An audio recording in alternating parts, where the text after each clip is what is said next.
Gimana ceritanya, seorang bayi yang dibuang ke laut karena intrik politik justru bisa bangkit jadi salah satu ulama, pendidik, dan pemimpin paling dihormati dalam sejarah Jawa. Ini bukan awal sebuah dongeng loh, ini adalah kisah nyata yang luar biasa.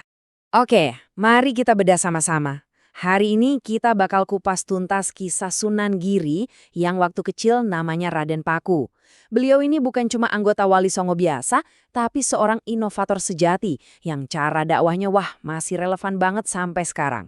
Setiap kisah hebat itu kan biasanya dimulai dengan cobaan yang berat ya. Dan Sunan Giri juga begitu. Perjalanannya benar-benar dimulai dari tengah lautan. Sebuah awal yang sangat dramatis menuju takdirnya yang besar. Coba kita lihat alur waktu hidupnya ini. Luar biasa kan? Raden Paku itu lahir dari keturunan bangsawan sekaligus ulama. Tapi karena situasi politik yang menolak dakwah ayahnya, ia dihanyutkan ke laut di dalam sebuah peti. Ajaibnya, peti itu ditemukan oleh seorang saudagar kaya yang baik hati di Gresik, namanya Nyai Ageng Pinati. Beliau inilah yang kemudian membesarkannya dengan penuh cinta. Dari sebuah tragedi, ternyata muncul harapan baru. Nah, dari masa kecil yang penuh gejolak itu, kita pindah ke fase pencarian jati diri dan ilmu.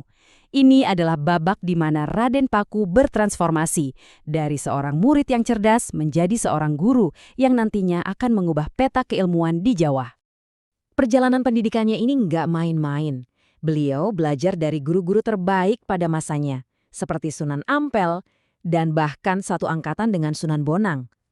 Gak cukup di Jawa, beliau berkelana sampai ke Pasai untuk memperdalam ilmunya. Dan di sanalah takdir mempertemukannya kembali dengan ayah kandungnya. Jadi saat kembali ke Jawa, beliau sudah jadi seorang ulama yang ilmunya sangat matang dan siap untuk berdakwah. Dan inilah titik baliknya. Setelah ilmunya dirasa cukup, beliau nggak cuma jadi pengikut, beliau jadi pelopor. Beliau mendirikan pusat peradabannya sendiri yang diberi nama Giri Kedaton. Tapi jangan salah, Giri Kedaton ini bukan sekedar pesantren biasa. Tempat ini berkembang pesat menjadi pusat pendidikan Islam terbesar di seluruh Jawa waktu itu. Pengaruhnya begitu besar, sampai-sampai dari sinilah Raden Paku mendapatkan gelarnya yang kita kenal sekarang, Sunan Giri, yang artinya pemimpin terhormat dari Giri.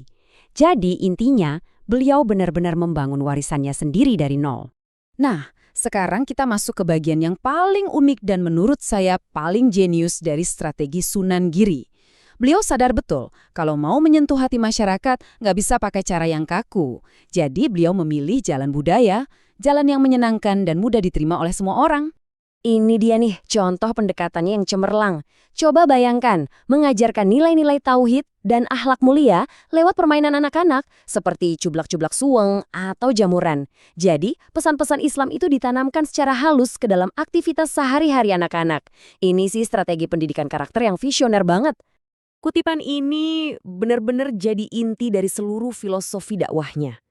Bagi Sunan Giri, Islam itu bukan soal penaklukan, tapi soal pencerahan.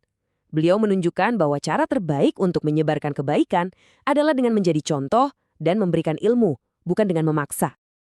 Tapi jangan salah sangka ya, pengaruh Sunan Giri itu nggak cuma di dunia anak-anak dan budaya aja. Wibawanya itu terasa sampai ke lingkar kekuasaan tertinggi di Jawa. Yuk kita lihat gimana pengaruhnya bisa sebesar itu. Di sini kita bisa lihat dua sisi kepemimpinannya yang luar biasa. Di satu sisi, beliau adalah pemimpin spiritual tertinggi, seorang ulama besar dengan ribuan murid. Tapi di sisi lain, para raja dan penguasa di Jawa sangat menghormatinya. Mereka bahkan sering datang untuk minta nasihat beliau dalam urusan pemerintahan. Ini menunjukkan betapa dalamnya kebijaksanaan beliau relevan untuk urusan dunia dan akhirat. Sunan Giri memang sudah wafat berabad-abad yang lalu, tapi ajaran-ajarannya itu tetap hidup. Jadi, apa sih pelajaran terpenting yang bisa kita ambil dari perjalanan hidupnya yang luar biasa ini untuk kita terapkan di zaman sekarang? Oke, jadi kalau kita simpulkan, ada 3 pilar utama warisannya. Pertama, pendidikan itu adalah kunci paling ampuh untuk menciptakan perubahan yang baik. Kedua, pendekatan yang penuh kasih sayang dan kebijaksanaan itu akan selalu lebih efektif daripada paksaan. Dan yang ketiga, jangan pernah meremehkan kekuatan kreativitas untuk menyampaikan pesan penting ke semua kalangan, tanpa terkecuali. Kisah Sunan Giri ini mengajarkan kita bahwa cara penyampaian itu sama pentingnya dengan pesannya itu sendiri. Nah, ini yang bikin kita jadi mikir ya, Di era digital dan media sosial seperti sekarang, kira-kira dengan cara kreatif apa ya kita bisa meneladani Sunan Giri untuk menyebarkan nilai-nilai kebaikan di sekitar kita?